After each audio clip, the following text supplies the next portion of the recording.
नमो नमः मित्रों, संस्कृत जीवन में हम सभी उपस्थित हैं, जिसमें हम लोग टेट सुपर टेट के जो संस्कृत पाठ्यक्रम है का अध्ययन कर रहे हैं। तो आप सभी लोग जल्द से जल्द लाइव आ जाइए और जो भी लोग हमारे साथ लाइव जुड़ चुके हैं सभी लोग वीडियो की लिंक को अपने दोस्तों के साथ शेयर कर दें। तो आइए हम लोग, जैसा कि कल की कक्षा में हम लोगों ने वर्ण विचार के विषय में अध्ययन किया था और परसों से हम लोगों ने सुपर टेट की कक्षा जो संस्कृत विषय की है वो आरंभ की है। तो अभी तक की 2 कक्षाएं हो चुकी हैं, जिनमें हम लोगों ने माहेश्वर सूत्र और वर्ण विचार की प्रथम कक्षा में स्वरों का अध्ययन कर लिया था। तो वर्ण विचार में जैसा कि हम लोगों ने स्वरों की पूर्ण चर्चा कर ली थी और वहां से जो भी प्रश्न हमारे बन सकते थे सभी प्रश्नों के विषय में चर्चा कर ली थी। तो आज हम लोग उसी क्रम में आगे बढ़ते हुए, क्योंकि टॉपिक पूरा नहीं हो पाया था, तो वर्ण विचार में स्वरों की चर्चा हो चुकी है। तो आज हम चर्चा करेंगे हमारे व्यंजन वर्णों की। तो आइए हम जानते हैं व्यंजन। अब जैसे कि स्वरों को हम लोगों ने कल अध्ययन किया था, स्वर कौन से होते हैं, तो जो ध्वनियां बिना किसी की सहायता से स्वयं ही उच्चारित होती हैं स्वर कहलाती हैं। अब व्यंजन वर्ण कौन से होते हैं, तो जो ध्वनियां स्वरों की सहायता से उच्चारित होती हैं। ठीक है, स्वर क्या थे, जो बिना किसी की सहायता से अर्थात स्वतंत्र रूप से ही उच्चारित होते थे वह स्वर कहलाते हैं। किंतु जो ध्वनियां स्वरों की सहायता से उच्चारित की जाती हैं वह हमारे व्यंजन वर्ण कहलाते हैं, अर्थात व्यंजन कहलाते हैं।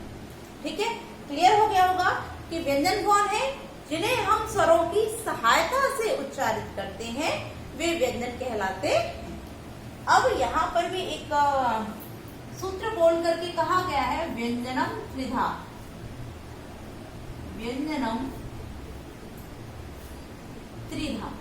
ठीक है, इस शब्द से ही, इस सूत्र से ही आपका क्लियर हो रहा होगा कि व्यंजनम त्रिधा अर्थात व्यंजन भी 3 भेद होते हैं, अर्थात व्यंजनों के जो भेद है वह भी कितने हैं, 3 भेद होते हैं। जिस प्रकार से स्वरों के हम लोगों ने 3 भेदों के विषय में जाना, स्वरों के 3 भेद कौन कौन से थे, ह्रस्व, दीर्घ और प्लुत, उसी प्रकार से जो व्यंजन वर्ण है वह भी त्रिधा, 3 ही प्रकार के होते हैं। अब जैसे कि हम लोगों ने माहेश्वर सूत्रों से ही लेके चलते हैं, क्योंकि जब हम संस्कृत पाठ्यक्रम की चर्चा कर रहे हैं तो वहाँ जो व्यंजन वर्ण आएंगे वह भी कौन से आएंगे, वह भी हमारे माहेश्वर सूत्रों के अंतर्गत जो व्यंजन वर्णित है वही सारे व्यंजन आएंगे।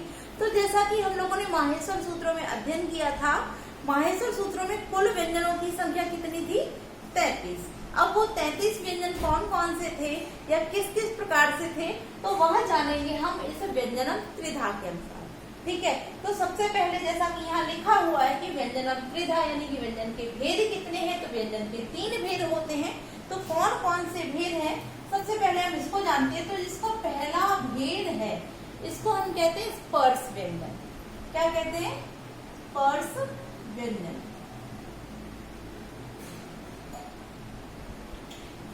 ठीक है, स्पर्श व्यंजन अर्थात जिन व्यंजनों का उच्चारण जब हम करते हैं तो जब वो हमारे उच्चारण स्थानों को स्पर्श करते हुए उच्चारित होते हैं, तो उच्चारित होने के लिए जब वह स्पर्श करते हैं, स्पर्शित होते हैं, इस कारण ही इन सभी व्यंजनों को हम स्पर्श व्यंजन कहते हैं। अब स्पर्श व्यंजन के अंतर्गत कौन कौन से वर्ण आते हैं या कौन कौन से शब्द आते हैं, कौन कौन से अक्षर हमारे आते हैं, तो उसके लिए भी एक सूत्र कह के कहा गया है, कादयो मावशाना। कादयो मावशानः। ठीक है, कादयो मावसाना स्पर्शः। ठीक, आप लोग इन सूत्रों को अवश्य नोट करते जाइए, अंडरलाइन करते जाइए या फिर स्क्रीनशॉट लेते चलिए। वैसे तो मैं यही कहना चाहूंगी कि आप लोग कॉपी पेपर लेकर बैठिए, जिससे कि आप लोग अपने नोट्स बनाते चलें, क्योंकि हम लोग सुपर टेट की कक्षा में संस्कृत विषय से जुड़े हुए जितने भी टॉपिकों के विषय में अध्ययन कर रहे हैं उसमें हम लोग पूरी कोशिश कर रहे हैं कि आपका कोई भी प्रश्न ना छूटे। और अधिकतर जो हमारे सूत्र होते हैं, इन सूत्रों से बहुत ही महत्वपूर्ण प्रश्न बनते हैं।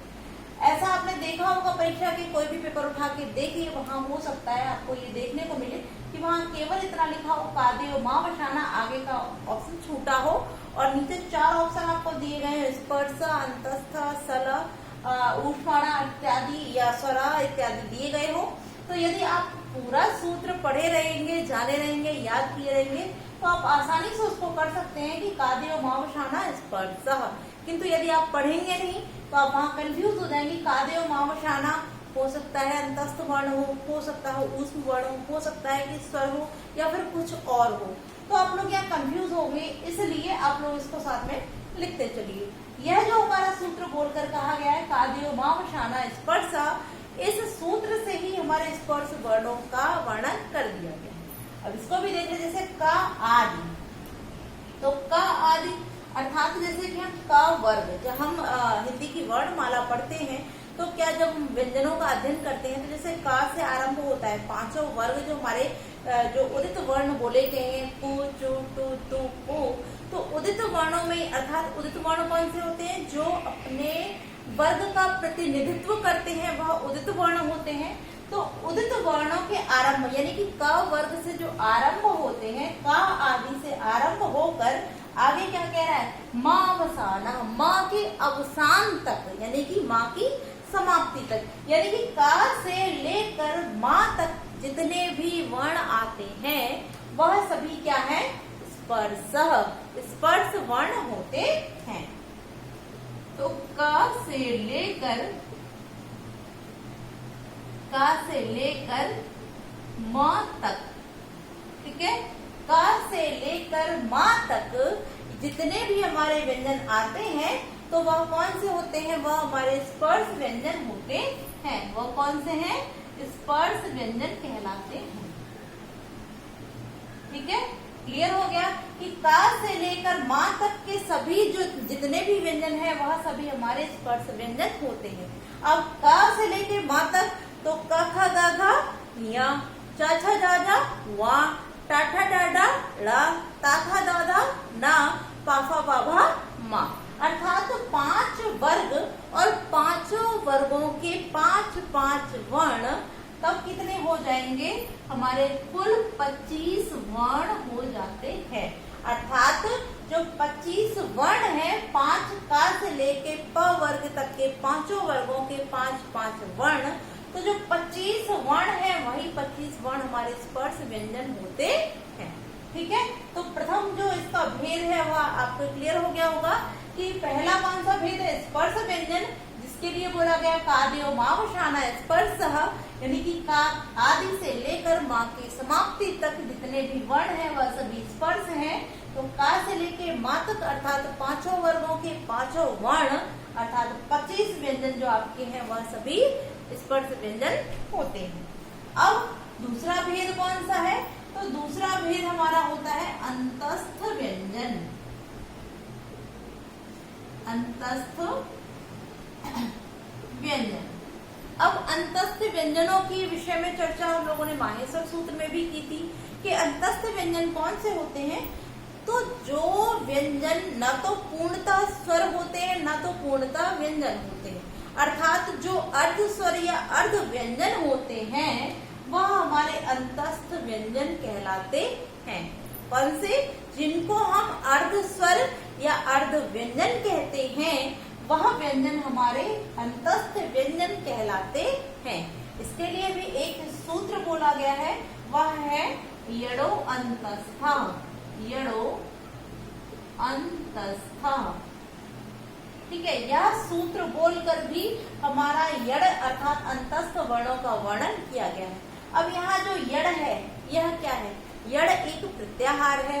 अब यड़ प्रत्याहार में कौन कौन से वर्ण आते हैं, तो इसके लिए हम क्या करेंगे, इसके लिए हमारा जो माहेश्वर सूत्र का 5वां और 6वां जो सूत्र है उसकी ओर जाते हैं।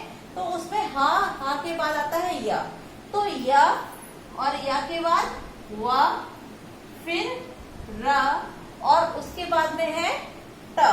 तो ट इत संज्ञक होता है और इत संज्ञक का प्रयोग हम लोगों ने जैसे कि परसों की कक्षा में माहेश्वर सूत्रों की कक्षा में किया था कि इत संज्ञक वर्णों का प्रयोग हम प्रत्याहार निर्मित करते समय उसकी सहायता के रूप में तो करते हैं किंतु हम उसमें प्रयोग नहीं करते हैं। तो हा या हा को हटा देते हैं, या वा रा और टा इत संज्ञा का हट जाता है। उसके बाद जब 6वें सूत्र में पहुंचते हैं तो हमको क्या मिलता है, ला। ठीक है, तो या व रा उसके बाद में पुनः आ जाता है ड, तो वही य से आरंभ होकर ड़ा तक अंत अर्थात यड़ प्रत्याहार में जितने भी हमारे जो वर्ण आते हैं वह क्या कहलाते हैं, वह अंतस्थ व्यंजन कहलाते हैं। तो यड़ प्रत्याहार के अंतर्गत जिन वर्णों का वर्णन है वह कौन से वर्ण है, अंतस्थ। और अंतस्थ व्यंजन किसको कहते हैं, जो अर्ध स्वर होते हैं या अर्ध व्यंजन कहलाते हैं वही अंतस्थ वर्ण होते हैं। ठीक है, क्लियर हो गया होगा आपका। अब तीसरा भेद देखते हैं इसका। तो जो इसका तीसरा भेद है वह कौन सा है, ऊष्म व्यंजन। ऊष्म व्यंजन। अब ऊष्म व्यंजन कौन से होते हैं, तो जो उच्चारित करते समय अत्यधिक घर्षण करते हैं या उच्चारित करने में अत्यधिक हमसे मेहनत कराते हैं या घर्षण करते हुए जो उच्चारित होते हैं वह हमारे ऊष्म व्यंजन कहलाते हैं। ठीक, अब ऊष्म व्यंजन आप जान गए हैं। ऊष्म व्यंजन कौन से होते हैं, जिनको उच्चारित करने में अधिक, यानी कि हमारे जितने भी उच्चारित करने वाले स्थान है, जो कंठ इत्यादि उच्चारित करते हैं वर्णों को, इनमें अत्यंत घर्षण होता है, जिनसे ऊष्मा अत्यधिक, यानी कि अत्यधिक ऊष्मा उत्पन्न होती है या ऊष्मा के कारण जो उच्चारित होते हैं वह वर्ण हमारे ऊष्म व्यंजन कहलाते हैं। अब यहाँ भी हमारा एक सूत्र बोला गया है, शल ऊष्माणः। शल ऊष्माणः। अब यहाँ जैसे कि यड़ अंतस्था कहकर यहाँ यड़ प्रत्याहार बताया गया था, उसी प्रकार से यहाँ पर भी हमारे ऊष्म व्यंजनों के लिए प्रत्याहार कहा गया है। वह कौन सा है, शल ऊष्माणः, अर्थात सल प्रत्याहार के अंतर्गत आने वाले जितने भी हमारे व्यंजन हैं वह कौन से हैं, वह ऊष्म व्यंजन कहलाते हैं। अब ऊष्म व्यंजनों की हम जब चर्चा कर रहे हैं और यहाँ प्रत्याहार भी बता दिया गया कि शल प्रत्याहार के अंतर्गत हमारे ऊष्म व्यंजन आते हैं, तो ये सल प्रत्याहार को भी जानते हैं। तो सल प्रत्याहार के लिए जो हमारे माहेश्वर सूत्र में 13वां और 14वां सूत्र दिया है, उसको जो 13वां है श स र और 14वां है हल। तो उसमें देखते हैं कि श पहला कौन सा है, श, फिर है स, फिर स और उसके बाद रा है, तो रा एक संज्ञक है, उसको छोड़ देंगे। फिर 14वां जो सूत्र है उसमें आता है हा। ठीक है, तो श, स और हा, इस प्रकार से हमारे 4 व्यंजन जो है वह हमारे सल प्रत्याहार के अंतर्गत आते हैं। और जो सल प्रत्याहार के अंतर्गत आते हैं वह हमारे ऊष्म व्यंजन कहलाते हैं।